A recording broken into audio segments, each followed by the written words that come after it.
You are listening to Fika with Vicky on United Public Radio, 107.7 and 105.3 from New Orleans.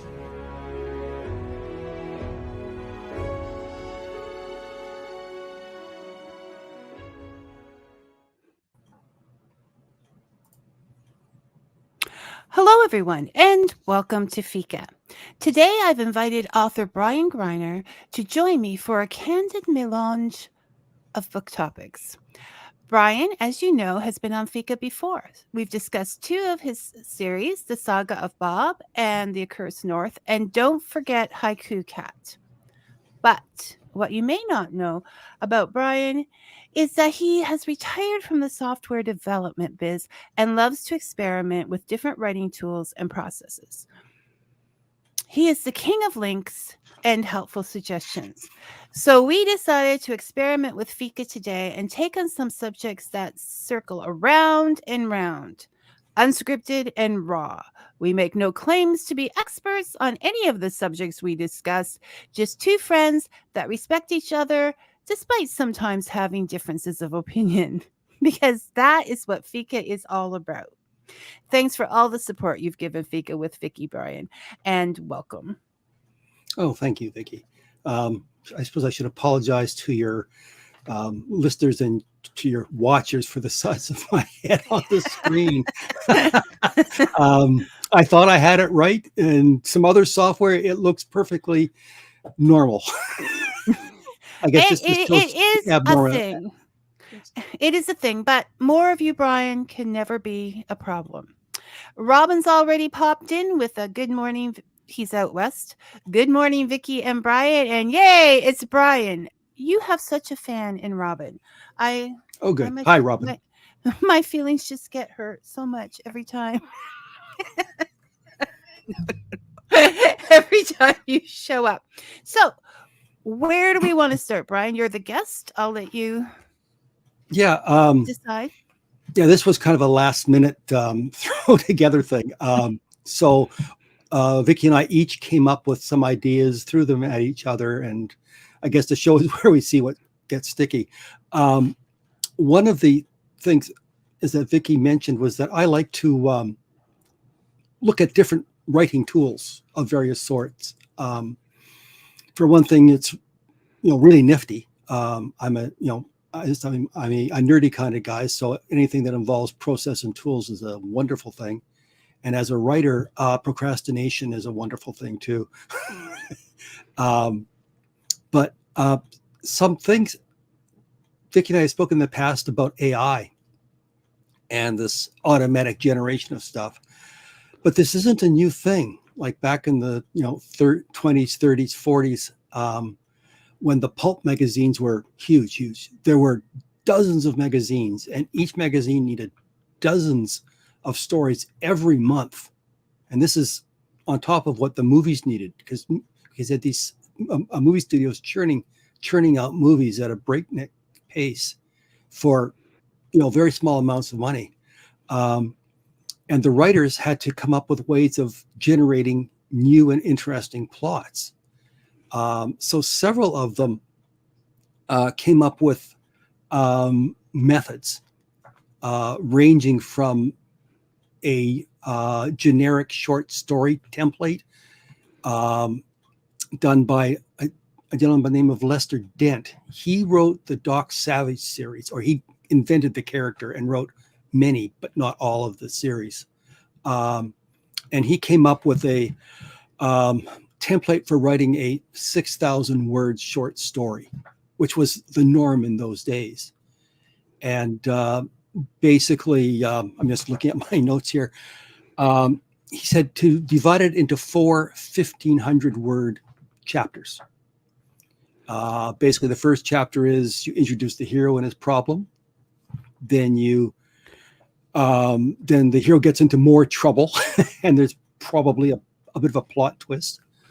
And the third scene is the hero's in even more trouble, but starts to make progress. So just to clarify, just because we didn't say this right off the bat, these they had to put the formulas out there like as fast as AI does, Oh, but they were human formulas done by humans because that yes, technology was only yes, available in the science fictions at that point. So this is one of the ways they would do that, saying AI isn't needed, we can do it ourselves. Is yeah, basically what you're saying. yeah. Well, it had, as it was done, is by the pulp writers, and these are. I should mention. I should end this one thing, a dense thing. And in the fourth scene, their hero would Oh, work through defeat the bad person, and there'd be probably a pulp as a plot twist, and then a final conclusion. And you think about it, and that's what a lot of these stories were. Now, these are people, typically male, as it must be said, um, who were churning out hundreds of thousands, even millions of words per year.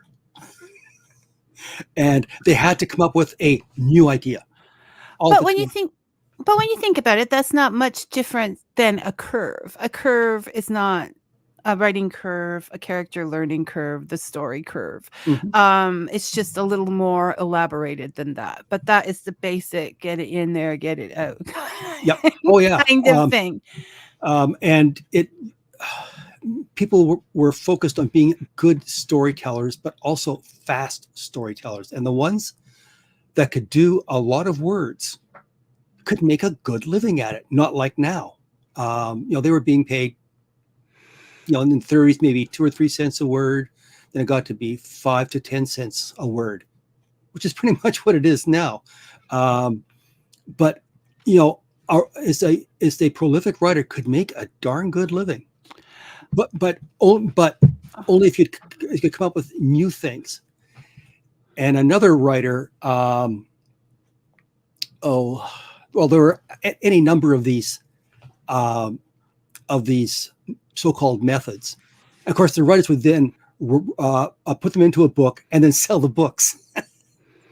As well as So the story. the Well, what stories, when yeah, you're going at that speed, very much you don't when we talk about the authors at that time being perhaps problematic with different things, you didn't have they didn't take time to consider the feelings and that no, involved or the deeper consequences of what they were doing. They were simply getting the story out there. a And lot of them, yeah. It was just they in many ways they were reflections of their times. mhm, And now, when I speak about the pulp writers, I'm speaking mainly about the professionals. They made their living at it. And there were people that came up with other methods. There are a number of sites that talk about all these different methods. And I suppose here's as good a place as any to mention that I have yeah. links to a number of these sites as a blog post on my blog. Um, you can get down into the weeds. It's just absolutely fascinating. All the different ways that people had. One of the more popular ones was called the plot genie. A gentleman broke down plots into very fine detail, and he basically said he broke it down into 9 or 10 things, and then you basically generated a random number between 1 and 180, which is what he chose. It's in that category, and then you'd come up with this random plot. And he claimed this was better than just sitting down and thinking, because it got you out of your comfort zone. It got the juices flowing in new and different ways. And you have to make that work. That's why. Yeah, yeah. You It have isn't to like make it's the an genie automatic. work. If you go around cheating, it's not going to make you do that. But you have to do the work of making it work. Yeah. Well, turning the basics of the plot into a full-fledged story, whether that story was a short story or a screenplay. Because you think back, as a lot of the schlocky movies from that era, they were schlocky for a reason, because these were writers churning this stuff out for the hundreds of thousands and millions of words a year. Somebody would call them up and say, I need a story about a mad scientist. Make it so. And Oh, by the way, I need it Monday. referencing other scientific TV shows. Movies. Yeah. No, it's true. Too. If you because we don't need that in writing. There are so many writers out there. It isn't funny. And so in this category, only we'll just take on this category. But I've been wanting to ask a question anyways, and Dave has brought it up because he thinks he's funny. Okay, so when people make themselves, and Brian doesn't need any of those things because he's got brains, baby. Okay. So when people make themselves look 20 years younger and chop off the cheeks and higher the cheekbones and stuff, is that AI? It could also be plastic surgery. Yeah, not in reality. Oh, you're talking about those little tweaking pictures. There are different ways of doing it. Like there's been Photoshop, which is the original program, but there are programs like that where you can lengthen your faces, you can carve out hollows in the cheekbones, change the shape of your eyes, put hair on your head. I remember I did that to a boss who was balding one time, and that's probably a career limiting move. It's just think of make it so. I understand that those things are accepted, right? Yeah. AI takes it to a different level. But let's not forget what AI is. It's not intelligent. What it is, it's a prediction program. It's like the spell check or what's the next word? It's when you're typing a message on your cell phone. That is what current AIs do. They, based on what they've seen, this is what they predict will happen next. It's just statistics. It's not intelligence per se. So do you believe that it can get to the point of feeling and, the experiences that one wants to find in a book? The feelings and experiences? Hell no. No. Thank you, because I have argued on this side. I don't think it can. I don't think you can.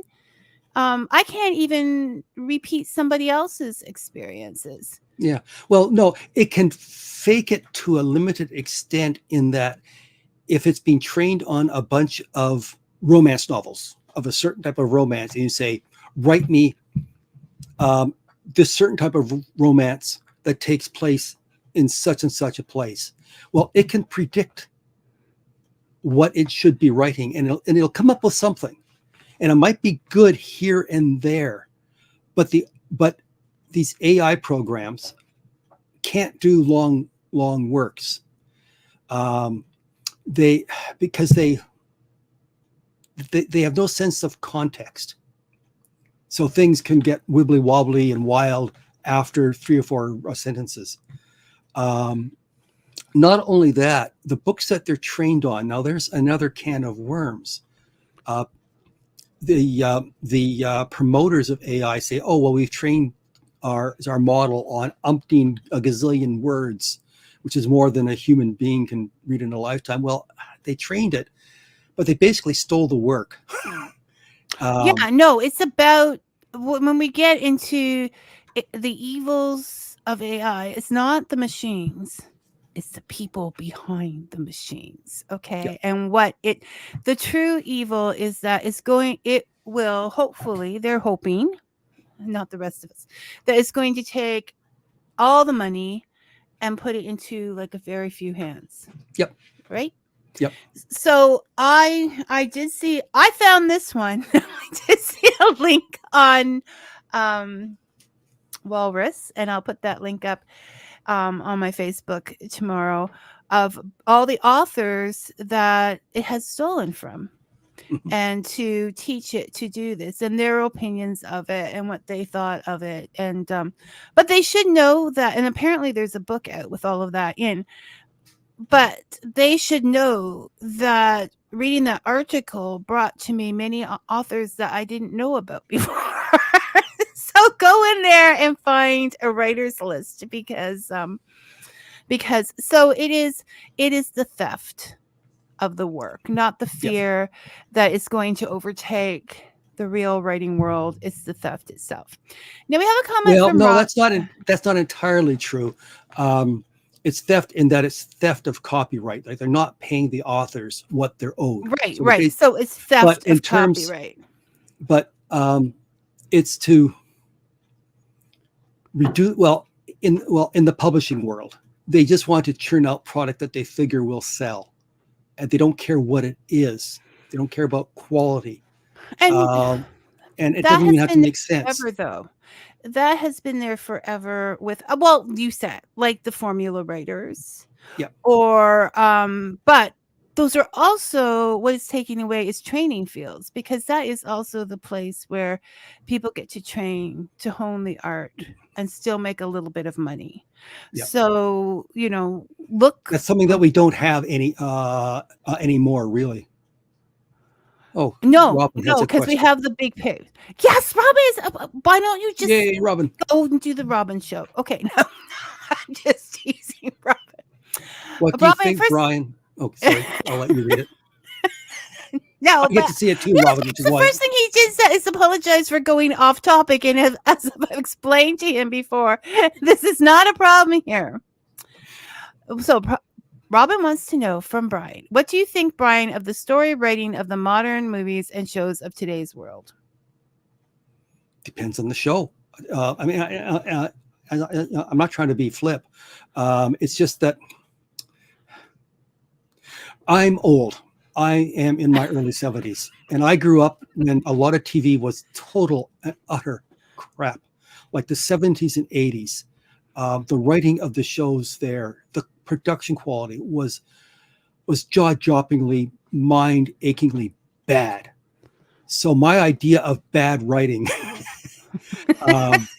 is probably, I've seen the depths, and that's what AI wants to go to and lower. I don't watch a lot of TV anymore.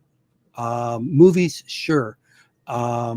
Anything that comes on is a streaming service, as I'll watch, even if it's a hokey science fiction, because you can have a low budget movie, but it's done with good acting and a decent script, and it can rise above what it is. Well, I think that's what's happening with the indie film industry. We're going back to a time where the story mattered, and not that I don't like streaming stuff now. There's some really good stuff out there, but when it comes to Brian's viewing and actually mine, all I have to do is hum Attack of the Killer Tomatoes. Now there's a quality indie movie is of its day. There's a sequels weren't well. I never watched the sequels. I think I watched. The first sequel was brilliant. It was sort of like the first movie done with a slightly higher budget. Then it had a very young George Clooney in it. So if you want to, first of all, Robin, to answer your question, it's highly variable, but I think that technology is it's a multi-edged blade, and as much as it takes away, it gives the indies more power than they ever had to make something good, even if it's low budget. And the indie industry is, I mean, the movie industry is, but the indie industry itself is everywhere. So it can pick up on the nuances of any culture or the people by being exactly there, filming it. That's something that occurred to me. Speaking, it's what you said, Vicky. One of the finest examples of an indie work can be found in cartoons, or used to. There was a Canadian program called Reboot, and they basically did animation on computers that had less power than our cell phones. And Mhm. it was a bit crude, but the writing and the voice acting were utterly superb. They made cultural references, but there was enough action that it would appeal to the kids, and enough wit and depth that it would appeal to the adults. And I think, Robin, that's the sort of thing that we should be celebrating. Is the shows that manage to achieve that. So It's very hard to do. What I was thinking when we brought up this subject is this opens up a whole different market. This opens up, as you said, when you do the genie, you got to make whatever he puts out there works. Well, life is the same way. So this could lead a lot of people to open up opportunities in these fields where I am human. Even marketing. Like I was thinking the other day, so you can do a crossover marketing with other writers saying, I am human, and this is verified by 5 other writers, and then they can put their social media addresses on there. People can write to them and say, are they a real person? Put yourself 5 other AIs, sure. No, I thought about that. But if we then do that with personal appearances, for example, a lot of writers don't like to put themselves out there because they are quiet people. Brian, once upon a time, did not want to put himself out there. Now, having done Fika, he has another broadcast that is stealing him away, Robin. No. So we just have to be out there more personably, I think, and find other ways, because it's like the crafting breweries, all of those things took mass production and turned it into something special from the neighborhood. And I think we might have to look at that. Put all the writers in a little glass jar with them typing away. So you can see it's a handwritten story. That's sort of reminds me, Vicky. Just a few years ago, our community had has had an area open house, and my ward councilor said, "Oh, Brian, you should have a table because you're a writer." So anyway, I went and I piled up my books, and there was this lady came by with her little kids. I don't know, 5, 6, I can't tell. And she said, "Oh, look, dear, there's a writer." See? It's not because I felt like something in it. In a zoo. In a zoo. But you were unique even then, Robin. Brian, you're a specimen. You are now becoming one in my mind. Okay. Author Susan Marcus, very serious. Is there any way to find AI copyright theft? That would take a lawsuit, I would think. And I believe there are some. But the end becomes, how much of your life do you want to put into this? They have big bucks and can let it. And how deep are your pockets? Yeah. No, it's once again. It's sad, but it comes down to a case of who can influence the lawmakers, influence in various ways, not just by money, although that does change hands, I'm sure, but come up with arguments while blocking the other side's arguments. But yeah, I think that lawsuits are the only ways that it's. And we have, books were stolen before in various other ways. With plagiarism, whatever, and I have to keep thinking of the author Paulo Coelho, and Vicky, the Alchemist. I don't think that. The Alchemist. I don't think that's the name of the author. No, the Alchemist. I should have on the tongue. It was stolen quite often, and he actually thanked his the pirates. He said, "Always be thankful of pirates," because this actually pushed him to be one of the best sellers for many years, because people would get it and they loved it and they would want their own copy. Yep. So he started I've putting heard it that out for free said himself. by others. Now, Yeah. to answer Susan's question, the problem with the AI is it doesn't even give the recognition that pirates do as to the original author. AI says the original authors don't matter. Will use their words as a raw material and not give credit. The pirates at least will have the original author's name. On the book. Yeah. This is true. And it's going to take even more faith, I think, that writing has always taken to do this. Because, you never know where it's going to go to or where it's going to end up. But still, should we stop writing? No. Well, I won't because I have to. The sickness. not, not because someone's standing over him like in Misery, but the because voices in my head won't shut up. they're lovely voices, Brian. Robin and Dave, I see all your comments, but I think you're beginning to talk to each other now, so have fun. Okay. One point about AI is because it's just a blind statistical chance. It's a throwing of the dice. They can only output what they put in, and there's a lot of questionable attitudes out there. And this is something that has been found, is that the AI will generate responses that are problematical, shall we say, because even more so than the real people.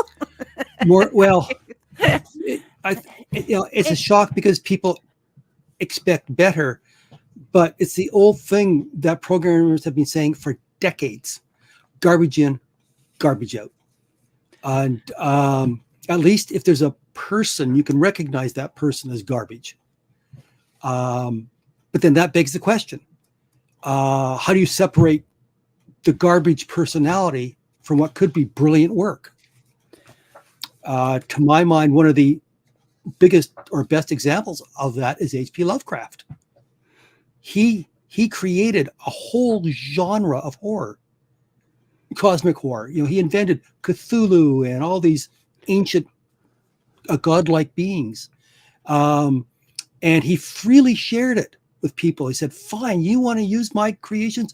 Go ahead." He corresponded with many authors of his day, to the point where a number of people said that his own writing suffered because he spent so much time being a fanboy. But as a person, he had some utterly abhorrent views. He was racist. He was in a very nasty way. I came up with some links which are in that list of links on my blog post. There is a lot of science fiction and fantasy writers in there. So I haven't read a lot of those books. That's Brian's area of expertise. But yeah, he'll have them on there, and he looks into, for example, you brought up everything Orson. Yeah, I'm going to talk about him because I want to know. But you brought up Robert Heinlein, yes. Yes. So I did read his links so that we would be equal, have an idea of information.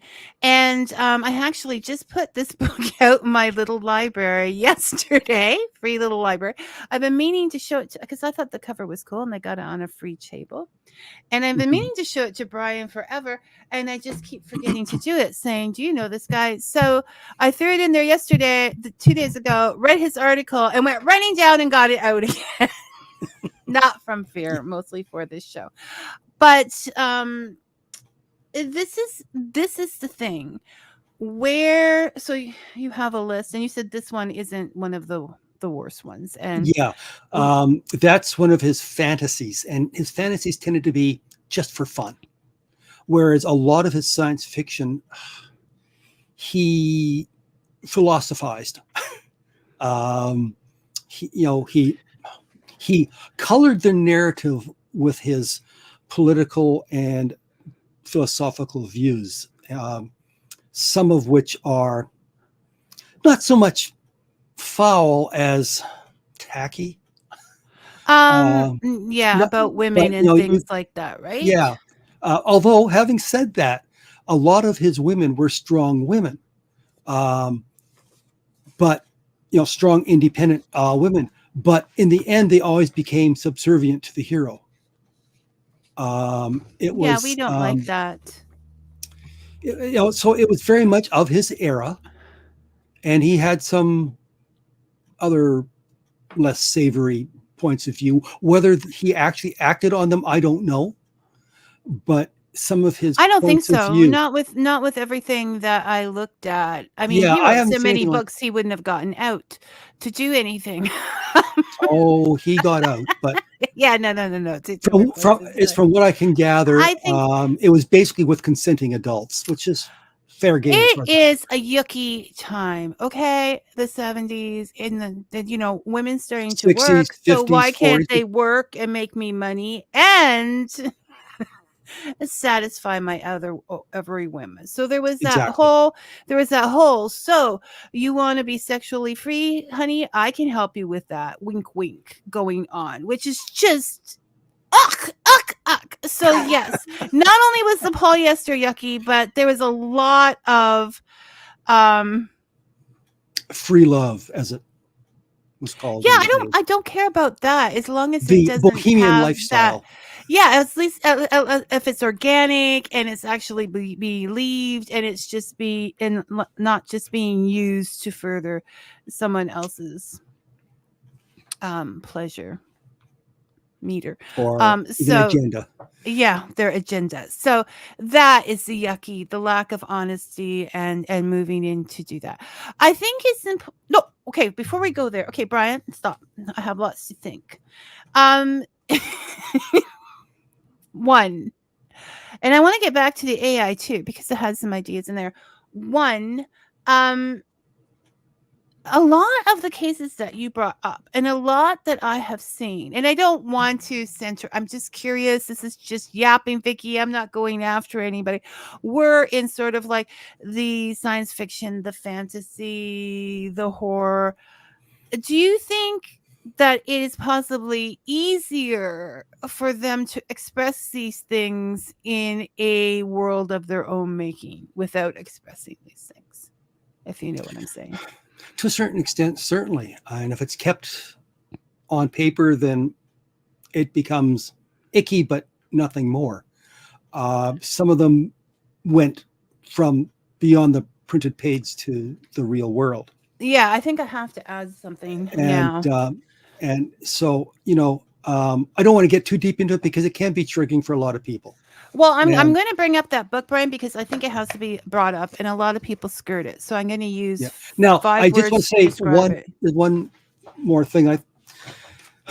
Some of these people, I'm sure, were decent folks, but then they got a little bit of fame, a little bit of power, and we've all seen it in the rock and roll music world, where people get some fame and fortune and they go nuts.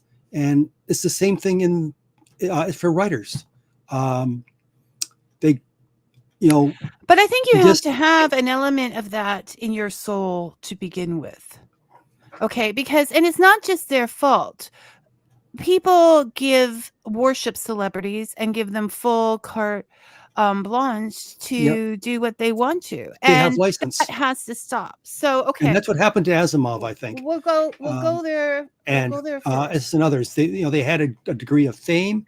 They had a fan community that was niche, Well, if I put and his books in the so little library, they go in 2 seconds flat. Like they're gone. But I live outside of a college. his books were okay. It's his personal life that was tacky as hell. Again, Asimov was an interesting case because he was a psychological basket case who learned to live in the real world reasonably well, but not entirely well. Like he got into pinching ladies' bottoms, for example. As far as crimes go. Well, and we have to also understand we're learning more about how dementia and those things affect the mind when people get older. Yeah. I mean, Well, we no, are he learning did more this. about. This was not a dementia thing. This was Okay, just. this is, and so this brings me to my point. We need to stop putting people on wet pedestals, worshiping them, and giving them carte blanche in the world of our lives. We are not touching the robes of gods. We're holding Mm. on to an image of a real person, which is often naive and usually unwise. We need to stop romanticizing our childhood memories. You got me talking fast, and now it's not talking good, Brian. Okay. Once you're past your childhood, of course, and realize it was nice to visit, but you wouldn't want to live there. Mhm. And that all people are imperfect, whether they're artists, singers, writers, professors, or politicians. We need to just stop this putting people put their children in danger. They do all of these things because someone happens to be someone they think is. I don't get it. Okay, I don't, because everybody is the same to me. I don't care. Brian, you start Yes. pinching women's bottoms. I'm gonna If talk I to start Lynn. Okay. behaving like Isaac Asimov, my wife would gut me like a fish. I was gonna say we're gonna talk to Lynn, and we're going to. So yes, there is. First of all, I think. Okay, I'm going to say this. There's a lot of content writers out there, and they get money for clicks, and clicks happen faster when people are angry on both sides. So I do believe some of this stuff is going round and round and round because it gives people content, and it gets people riled up. And so don't let it. You don't have to be team anybody. You can just observe and listen and learn.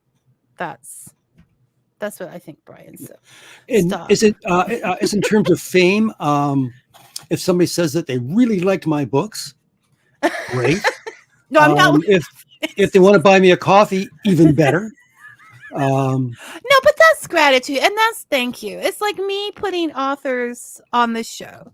That is, but I research or try to research everybody as much as I can before. Even when putting someone's quote on Facebook, or I'm sorry, I shouldn't have on any social media, I try to research that person and make sure it's their quote, but I try to research who they were behind that. Well, and yet doing you that. have me on more than once. And yet, because you are a good to the core person, annoying sometimes, but still good to the core, Brian.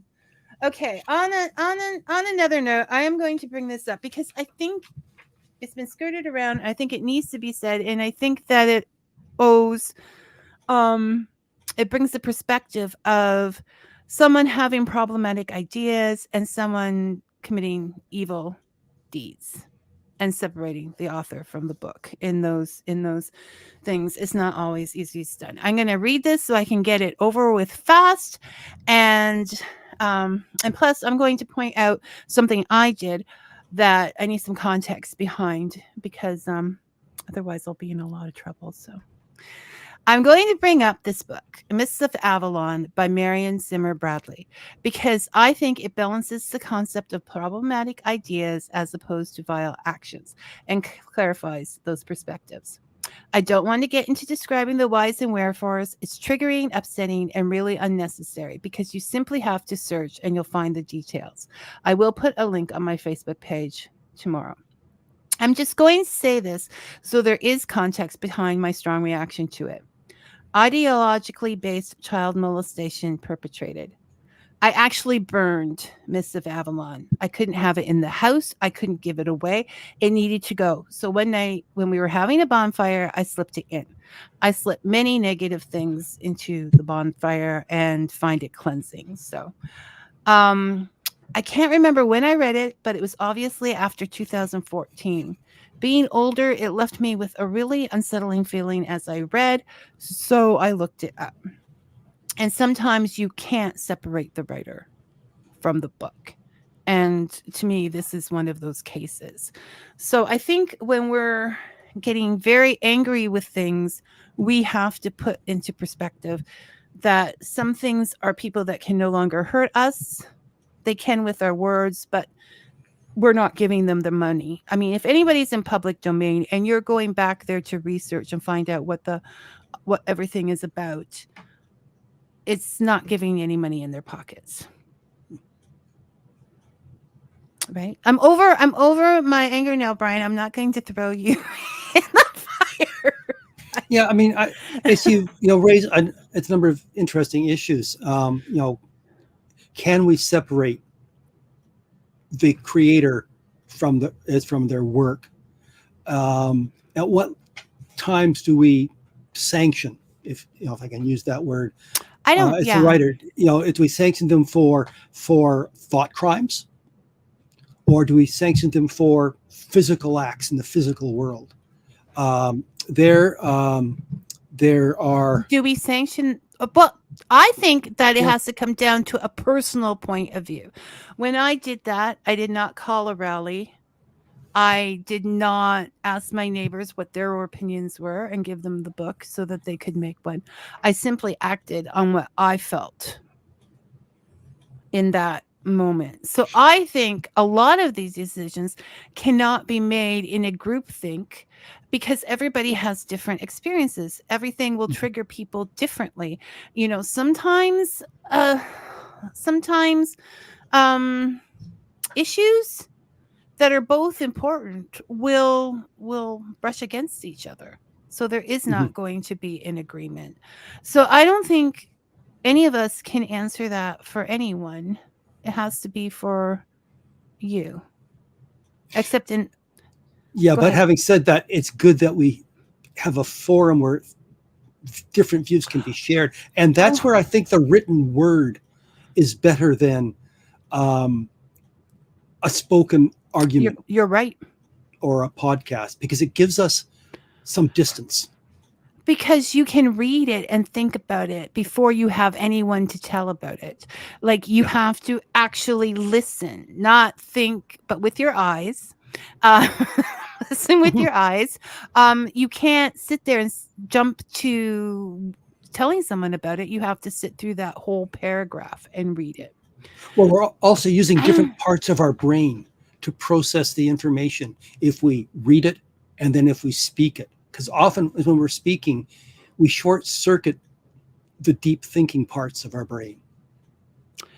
So I do think, okay, so first off, if someone's in public domain, as many of the authors are that have these issues from the 19th century, then they're not getting your money. So you can go in there and read their book, whether it's on Gutenberg or you get it on the library or whatever. And you're not giving them any money.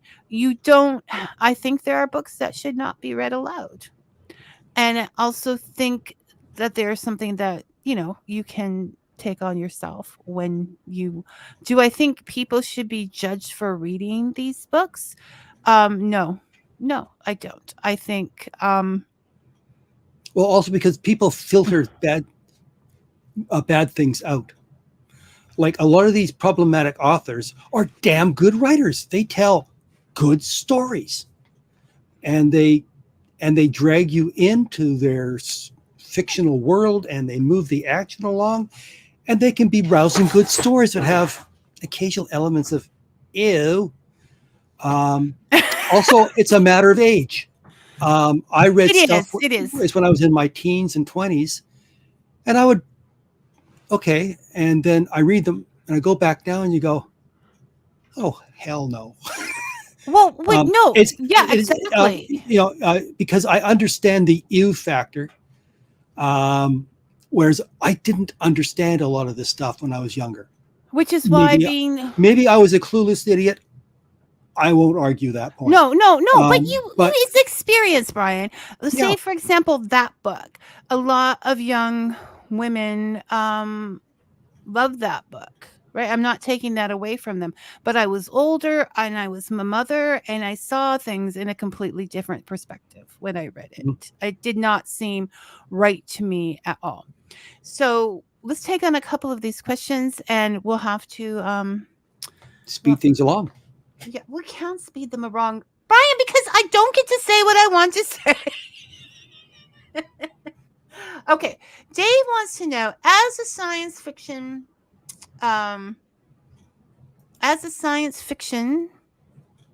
lover, enjoyer, would you say that Mary Shelley's Frankenstein is the first science fiction book? In the modern sense, yes, possibly. But if you've look at the history of science fiction, which I have, I mean, this has been a popular topic. What was the first science fiction novel, or the first science fiction story? And you can go back to the ancient Greeks, where there was, I can't remember the names, filled a bunch of flasks with water, and when the morning sun hit it, it turned into dew, and dew rises, therefore it allowed them to float up into the heavens. There are any number of stories like that that predate Frankenstein. So maybe in the printed I world? would make it was perhaps the first mass market science fiction. And I will point out that once people, and Mary Shelley wrote it under a pseudonym. And when it was found out that she was a woman, the literary world lost their collective ignorant minds. And it's one of my favorites. Basically went out of print because the moronic establishment couldn't handle as a woman dealing with such sensitive topics. Oh, the horror. Even though they're the ones that give birth and have to deal with the dead people. To my mind, the first modern science fiction would be Jules Verne, because his was sciencey science fiction. I remember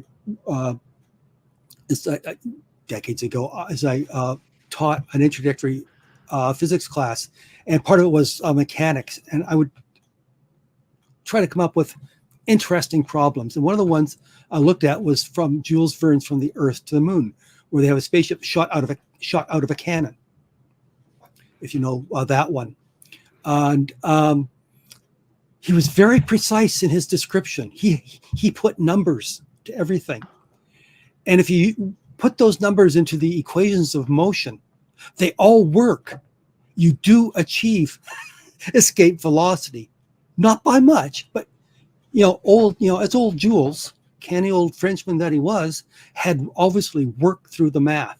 Now, what he ignored, which is fair for a science fiction adventure novel, is the effect of being shot out of a cannon. The humans inside would be turned into a thin layer of paste at the bottom of the of the shell, because the G-forces were like 10,000 G's or some such insane thing, which you could work out from the same equations of motions. So Jules Verne obviously knew, but he chose to overlook it for the sake of the story. And as we say, Brian, what is it that we say? The story is everything. Is that? The story is all. As we live for the story, we exist for the story. Okay. Robin would like to know, hi, Brian, would you ever consider writing a book incorporating Newfoundland, like Vikings of the Day, or maybe a small town encountering werewolves and stuff? That would be pretty awesome, I think. Well, the Across North is sort of, it's in a rural area, but it is in a small it's northern town Ontario. Too. Yeah. Yeah. Because I know Ontario better. Like my first books, which were a pair of political adventure thrillers, took place in North Bay, Ottawa area. You can mention them and hold them up. Darkness creeps forth, and darkness comes reaping. We can't see the covers, but because they're not very good covers. Did you change those covers? Are those covers that you changed? No, they were the original covers. These were the first two books I ever wrote. This is the first one, Darkness Creeps Forth. and this is Darkness Comes Reaping. And the cover is frost patterns that I took pictures of the frost on my window. Because it was a double glazed window where the seal went, so you could get some very pretty frost on it, on the inside. And and I did that, and I learned how to apply color to it, and I thought that was kind of cool. So first of all, I think we need to know that Brian loves his life. He's doing something almost every minute that makes him happy, and that you prefer to live near the location so that you can get the actual feel of it for a book. Yeah, Newfoundland is a place that has always called to me in some ways, mainly because I listen to a lot of East Coast music. It's like, of course, a great big sea. You're not going to move anytime soon because well, I can't now because I'm too old, and their healthcare system is even worse than this Ontario's. is what happened to us with Nova Scotia and David's even younger. So yeah, it's a big thing. Author Susan Marcus would like to say, in the US, a lot of book banning has affected public schools and libraries. And unfortunately, that's starting to get some traction here in Canada. But the worst, I mean, if somebody objects to a book, great. Don't let your child read it, but you have no right to let no one else's child. No, you do not have a right to control what someone else is reading. This is important. And I would also like to say that goes backwards. I don't find them great Christmas gifts because somebody might give you a book you don't want to read. So I do that all the time. Like anytime I come out with a new book, everybody in my family gets a copy of it. Oh yeah, and but I don't think that is different. No, because they use it it's to squash flies, I'm sure. I don't think anyone's ever read any of my books. But that's family. No, it is, unfortunately, but the pendulum is also pendulating back in a Pendulum? It's a mess. Well, okay, this is the point. If you believe in freedom of speech, in freedom of press, and in freedom of expression, you need to show both sides. And some people don't want one side showing, and some people don't want the other side showing. So it's not about what team you're on. It's about putting those opinions out there. And it's a question of good faith too. Becomes, so both sides have a reasonable amount of good faith and a certain degree of common ground that works. Like when I was in high school, decades ago. No, but I know. But I mean, this is what the problem is. Yeah, it's a high school library, for example, had copies of Mein Kampf, the English translation, and everybody was fine. Kids, read this all you want, and so I did. And I said, "What drooling moron wrote this?" And I showed it to my friends. We all agreed these are the rantings of a drooling moron. We had a copy in our house so that we would understand what not to follow. This is as you're saying this. It is sometimes people have to read it instead of, maybe if everybody had to read that book instead of listening to YouTube videos. There is not that I have any problems with YouTube videos, but they would not be jumping on bandwagons all the time, and they would have to read books. They make you think. They make you. It's like read. It's like read Karl Marx, read the Little Red Book of Mao Zedong. I remember that I bought that as when I was a teenager, and my parents were horrified. Said, "Don't let anybody see you read that. They might think you're a communist." I just want to know. Yeah, no. Which in today's day and age with the ebooks, it gives you so much. I mean, even on the computer, Dave used to come back from the road and say, "Vicky, I just really hope no one ever checks your browsing history."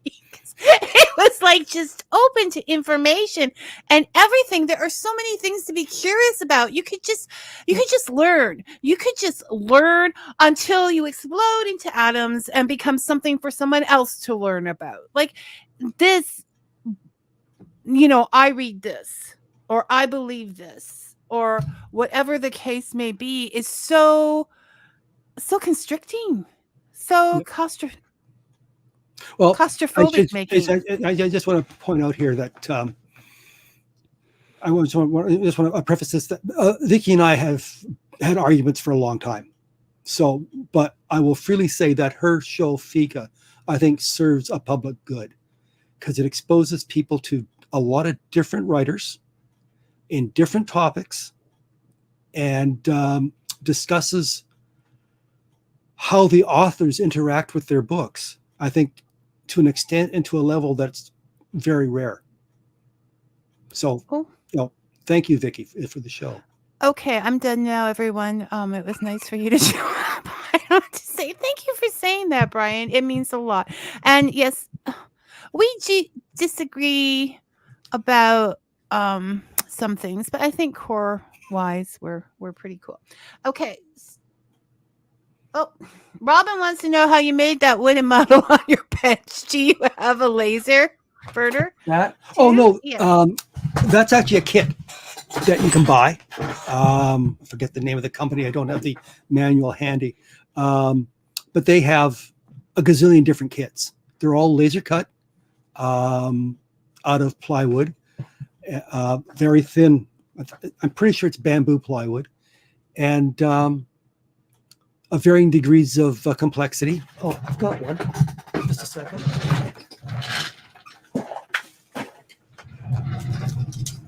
That I haven't put together yet. But it's this sort of thing. Rocker. Oh, so it's like, no. I know those kits. Yeah. I've seen them in my house. There's any number not for me, but topics. I'm still, I am going to have to use that in a reel. Okay, so everyone's going to see your big head over and over again. Not that your head is big, but it's just big today because Susan would like to know. Yeah. In its day, Daedalus and Icarus could be considered science fiction. It could be considered fantasy. It could be considered a morality story. Like children, obey your parents or you will fall to your death. Which, when you think about it, a lot of the fairy tales involve naughty children and they suffer the consequences of. Well, they're tales of caution. They're not. I mean, that's the point. You wanted something bad to happen so that people would learn their lesson and not go do those things. And then they made them all flowery so the kids wouldn't get scared. Well, sometimes it's looking back. Sometimes it's a way of having a softened view of a horrific thing. Like if you think about the story of Hansel and Gretel. Have you read the woodcutter takes his kids out to the forest and he gets them lost and walks away. Well, that really happened in those days because there was famine. And if the parents didn't have any food, they sacrificed the kids. Yeah. And that was a real thing that happened. There was, and they would put the stepmother because real mothers would do that, but that was a little harder to digest. So, yeah. Okay. So we're going to jump to Robin's comment because we're on the bench and literally about everything. Yes, it is, Robin. It is a 20. And then he's not even letting me read the question. So if you're listening, Brian has a Buck Rogers helmet on his. That's the one you made, right? Yep. It's on a phone.